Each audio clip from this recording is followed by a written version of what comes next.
صاحب میرے ساتھ چلو، ہر عمر کی لڑکی ہے میرے پاس۔ اس علاقے کی سب سے اچھی لڑکیاں قیمت بھی زیادہ نہیں ہے۔ اس کے ساتھ ایک آدمی چلنے لگا۔ میں اس لیے یہاں نہیں آیا ہوں، سالار نے مدھم آواز میں اس پر نظر ڈالے بغیر کہا۔ کوئی ڈرنک چاہیے، کوئی ڈرگ، میں سب کچھ سپلائی کر سکتا ہوں۔ عاقف نے یکدم قدم روک کر قدرے اکھڑے ہوئے انداز میں اس آدمی سے کہا، تمہیں ایک بار کہا ہے نا کہ نہیں ضرورت، پھر پیچھے کیوں پڑ گئے ہو؟ اس آدمی کے قدم تھم گئے۔ سالار خاموشی سے چلتا رہا۔ اس کا ذہن کسی آندھی کی زد میں آیا ہوا تھا۔ امامہ ہاشم وہاں کب، کیوں، کیسے آ گئی تھی؟ ماضی ایک فلم کی طرح اس کی نظروں کے سامنے آیا تھا۔ پلیز تم ایک بار اس کو جا کر میرے بارے میں سب کچھ بتاؤ۔ اس سے کہو مجھ سے شادی کر لے۔ اس سے کہو مجھے کسی چیز کی ضرورت نہیں ہے، صرف ایک نام ہے۔ اس کو تم حضرت محمد صلی اللہ علیہ وسلم کا واسطہ دو گے تو وہ انکار نہیں کرے گا۔ وہ اتنی محبت کرتا ہے حضرت محمد صلی اللہ علیہ وسلم سے۔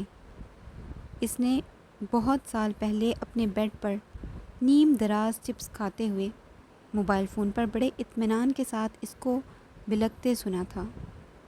بائی دا وے، تم امامہ کے کیا لگتے ہو؟ میں اور امامہ بہت گہرے اور پرانے فرینڈز ہیں۔ جلال انصر کے ماتھے پر بل پڑ گئے تھے۔ سالار نے عجیب سی سرشاری محسوس کی۔ جلال اس وقت امامہ اور اس کے بارے میں کیا سوچ رہا ہوگا، وہ اچھی طرح اندازہ کر سکتا تھا۔ اس سے جا کر صاف صاف کہہ دو کہ میں اس سے شادی نہیں کروں گا۔ وہ جلال انصر کا یہ پیغام سنتے ہوئے امامہ ہاشم کا چہرہ دیکھنا چاہتا تھا۔ اس نے چوئنگم کے ببل بناتے ہوئے امامہ کو موبائل پر خبر دی تھی، تم نے مجھ پر اتنے احسان کیے ہیں، ایک احسان اور کرو، مجھے طلاق دے دو۔ وہ فون پر گڑ گڑائی تھی، نہیں، میں تم پر احسان کرتے کرتے تھک گیا ہوں، اب اور احسان نہیں کر سکتا، اور یہ والا احسان، یہ تو ناممکن ہے۔ اس نے جواباً کہا تھا، تم طلاق چاہتی ہو، کورٹ میں جا کر لے لو، مگر میں تو تمہیں طلاق نہیں دوں گا۔ سالار کے حلق میں پھندے لگنے لگے۔ ہاں، میں نے یہ سب کچھ کیا تھا، لیکن میں نے جلال انصر کی غلط فہمی کو دور کر دیا تھا۔ میں نے اسے سب کچھ بتا دیا تھا، کچھ بھی نہیں چھپایا۔ میں نے صرف ایک مذاق کیا تھا، ایک پریکٹیکل جوک۔ میں یہ تو نہیں چاہتا تھا کہ امامہ کے ساتھ یہ سب کچھ ہو۔ وہ جیسے کسی عدالت میں آن کھڑا ہوا تھا۔ ٹھیک ہے، میں نے اس کے ساتھ زیادتی کی، اسے طلاق نہیں دے کر، مگر میں نے پھر بھی یہ خواہش تو نہیں کی تھی کہ وہ یہاں آ پھنسے۔ میں نے اسے گھر چھوڑنے سے روکا تھا، میں نے مذاق میں ہی صحیح مگر اسے مدد کی آفر بھی کی تھی۔ میں تو اسے یہاں لے کر نہیں آیا تھا۔ کوئی مجھے تو ذمہ دار نہیں ٹھہرا سکتا اس سب کا۔ وہ بے ربط جملوں میں وضاحتیں دے رہا تھا۔ اس کے سر میں سنسناہٹ ہونے لگی تھی۔ درد کی ایک تیز مگر مانوس سی لہر، مائیگرین، آدھے سر کا درد کا ایک اور اٹیک۔ وہ چلتے چلتے رکا، ہونٹ میچے ہوئے اس نے بے اختیار اپنی کن پٹی کو مسلا۔ درد کی لہر گزر گئی تھی۔ آنکھیں کھول کر اس نے گلی کے پیچ و خم کو دیکھا۔ وہ اندھی گلی تھی، کم از کم اس کے لیے اور امامہ ہاشم کے لیے۔ اس نے قدم آگے بڑھائے۔ عاقف ایک چوبارے نما گھر کے سامنے رک گیا تھا۔ اس نے مڑ کر سالار کو دیکھا۔ یہی گھر ہے؟ سالار کا چہرہ کچھ اور زرد پڑ گیا۔ قیامت اب اور کتنی دور رہ گئی تھی۔ اوپر کی منزل پر جانا ہے، سنوبر اوپر ہی ہوگی، عاقف کہتے ہوئے ایک طرف موجود تنگ اور تاریک سی سیڑھیاں چڑھنے لگا۔ سالار کو پہلی سیڑھی پر ہی ٹھوکر لگی۔ وہ بے اختیار جھکا۔ عاقف نے مڑ کر اسے دیکھا اور رک گیا۔ احتیاط سے آؤ، سیڑھیوں کی حالت زیادہ اچھی نہیں ہے، اوپر سے یہ لوگ بلب لگوانے کے بھی روادار نہیں۔ سالار سیدھا ہو گیا۔ اس نے عاقف کا سہارا لے کر اوپر والی سیڑھیوں پر قدم رکھا۔ سیڑھیاں بل کھا کر گولائی کی صورت میں اوپر جا رہی تھیں اور اتنی تنگ تھیں کہ صرف ایک وقت میں ایک ہی آدمی گزر سکتا تھا۔ ان کی سیمنٹ بھی اکھڑی ہوئی تھی۔ وہ بوٹ پہننے کے باوجود ان کی خستہ حالت کو جانچ سکتا تھا۔ جس دیوار کا سہارا لے کر وہ سیڑھیاں چڑھ رہا تھا، اس دیوار کی سیمنٹ بھی اکھڑی ہوئی تھی۔ سالار اندھوں کی طرح دیوار ٹٹولتے ہوئے سیڑھیاں چڑھنے لگا۔ پہلی منزل کے ایک دروازے کے کھلے ہوئے پٹ سے آنے والی روشنی نے سالار کی رہنمائی کی تھی۔ عاقف وہاں کہیں نہیں تھا۔ یقیناً وہ دروازہ پار کر کے آگے چلا گیا تھا۔ سالار چند لمحوں کے لیے وہاں رکا، پھر اس نے دہلیز کے پار قدم رکھا۔ وہ اب ایک چوبارے میں تھا۔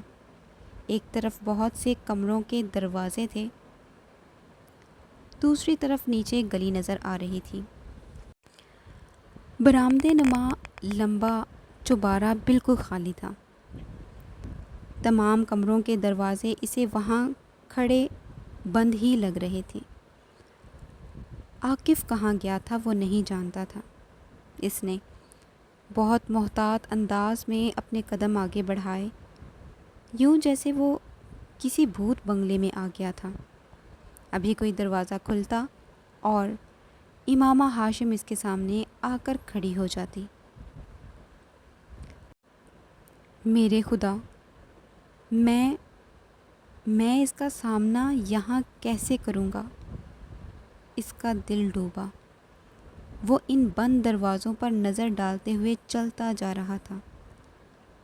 جب اس برآمدے کے آخری سرے پر ایک دروازے میں سے عاقف نکلا، تم کہاں رہ گئے ہو؟ وہ وہیں سے بلند آواز میں بولا، یہاں آؤ۔ سالار کے قدموں کی رفتار تیز ہو گئی۔ سالار دروازے تک پہنچنے سے پہلے چند لمحے کے لیے رک گیا۔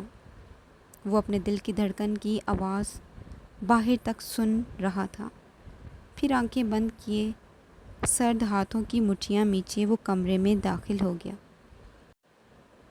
وہاں عاقف ایک کرسی پر بیٹھا ہوا تھا، جبکہ ایک لڑکی اپنے بالوں پر برش کرتے ہوئے عاقف سے باتیں کر رہی تھی۔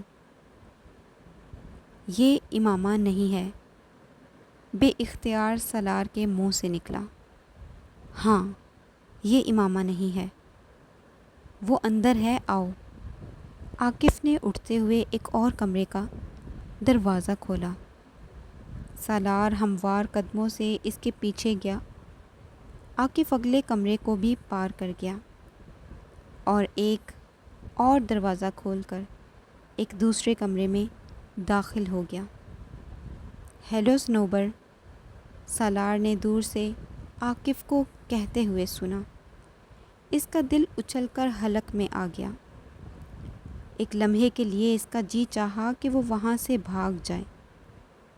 ابھی اسی وقت سرپٹ ادھر ادھر دیکھے بغیر اس گھر سے، اس علاقے سے، اس شہر سے، اس ملک سے دوبارہ کبھی وہاں کا رخ تک نہ کرے۔ اس نے گردن موڑ کر اپنے عقب میں موجود دروازے کو دیکھا۔ آؤ سالار، عاقف نے اسے مخاطب کیا۔ وہ اب گردن موڑے اندر کسی لڑکی سے مصروف گفتگو تھا۔ سالار نے تھوک نکلا، اس کا حلق کانٹوں کا جنگل بن گیا تھا۔ وہ آگے بڑھا۔ عاقف نے اپنی پشت پر اس کے قدموں کی آواز سنی تو دروازے سے ہٹ گیا۔ سالار دروازے میں تھا، وہ کمرے کے وسط میں کھڑی تھی۔ یہ ہے صنوبر، عاقف نے تعارف کروایا۔ سالار اس سے نظریں نہیں ہٹا سکا، وہ بھی اس پر نظریں جمائے ہوئے تھی۔ امامہ، وہ بے حس و حرکت اسے دیکھتے ہوئے بڑبڑایا۔ ہاں امامہ، عاقف نے تصدیق کی۔ سالار گھٹنوں کے بل زمین پر گر پڑا۔ عاقف گھبرا گیا۔ کیا ہوا، کیا ہوا؟ وہ دونوں ہاتھوں سے اپنا سر پکڑتے ہوئے سجدے میں تھا۔